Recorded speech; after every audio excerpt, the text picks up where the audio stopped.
today we are discussing Ethiopia, my country.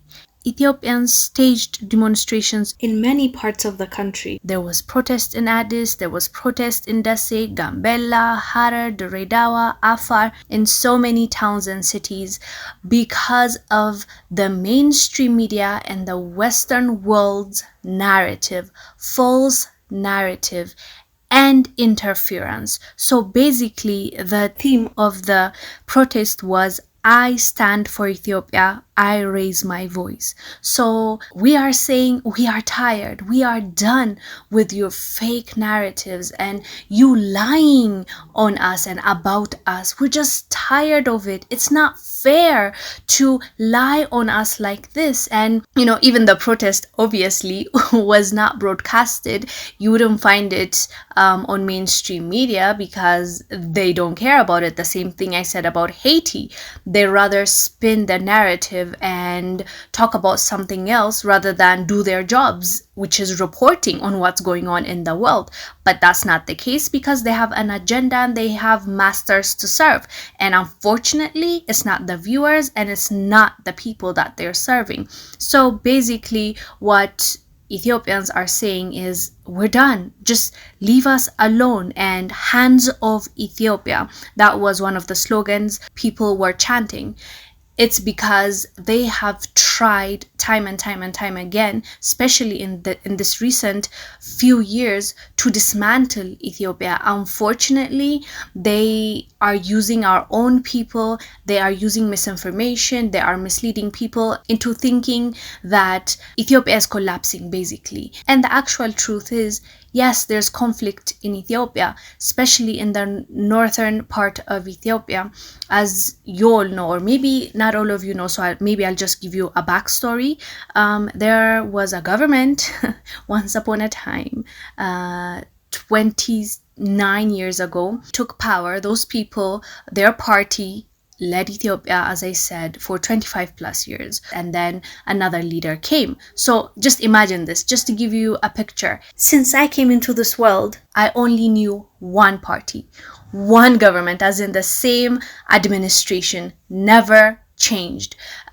So elections were rigged, people were tired, and they started protesting. When they were trying to stop people from protesting, it started getting worse. So because of that, a new leader came into power, which is Prime Minister Abiy Ahmed.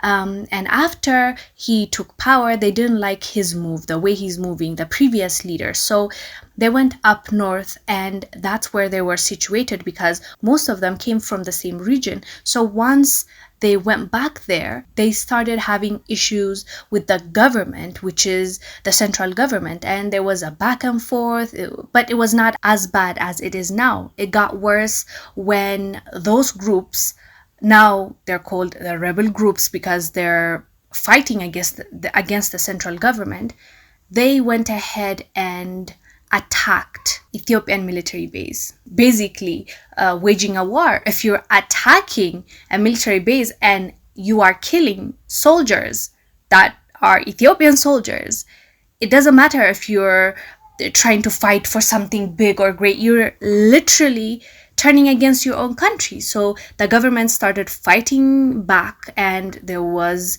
unfortunately war, which we lost a lot of people. I've talked about this before and how sad it is that from both sides, it's Ethiopians that are dying, from the rebel group, from the Ethiopian government. Both sides are Ethiopians, and it's just so sad to watch your people die for a senseless war that was started because a few people wanted to be in power. It's just so sad.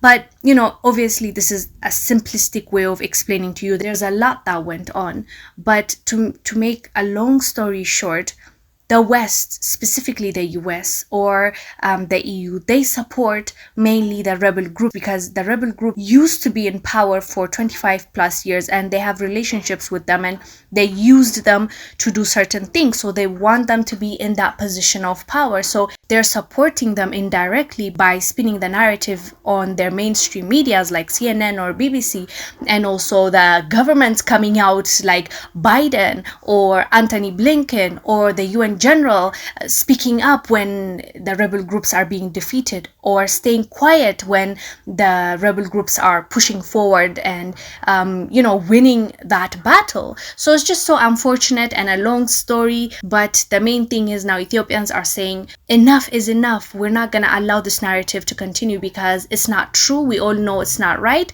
Let's just stop it right now, because we're going to stand up for our country and raise our voice. Anyways, fam, let me know down below what your thoughts are about what Ethiopians are saying and how the Western world is manipulating the world into believing a lie. Anyways, fam, I am Wongel Zelalem. I'll see you on the next one. Stay blessed. Bye.